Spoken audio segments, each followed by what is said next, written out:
Méditation sur Luc 2, 41 à 52, Jésus parmi les docteurs. Ce passage de l'évangile de Luc relate un événement marquant de la jeunesse de Jésus, sa visite au temple de Jérusalem à l'âge de 12 ans. Alors que ses parents, Marie et Joseph, le cherchent angoissé, ils le trouvent parmi les docteurs, en train d'écouter et de poser des questions.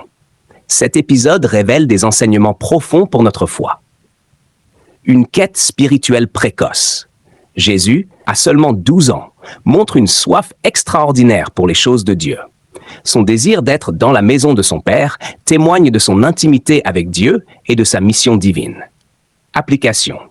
Comme Jésus, nous sommes appelés à cultiver un désir sincère de connaître Dieu et de passer du temps en sa présence.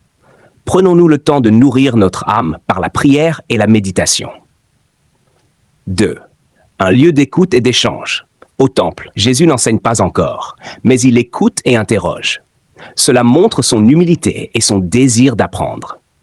Les docteurs sont étonnés par son intelligence et ses réponses. Application.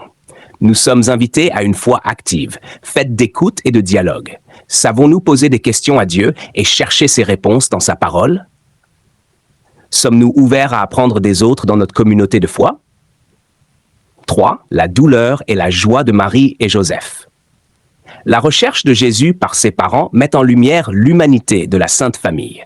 Leur angoisse reflète l'amour qu'ils portent à Jésus, mais aussi la tension entre leur rôle terrestre et sa mission divine.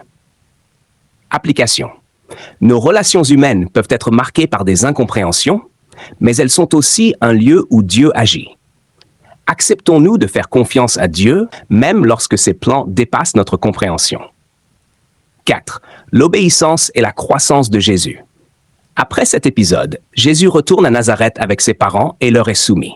Il grandit en sagesse, en taille et en grâce devant Dieu et devant les hommes. Cela montre que, bien qu'il soit le Fils de Dieu, il vit pleinement son humanité. Application.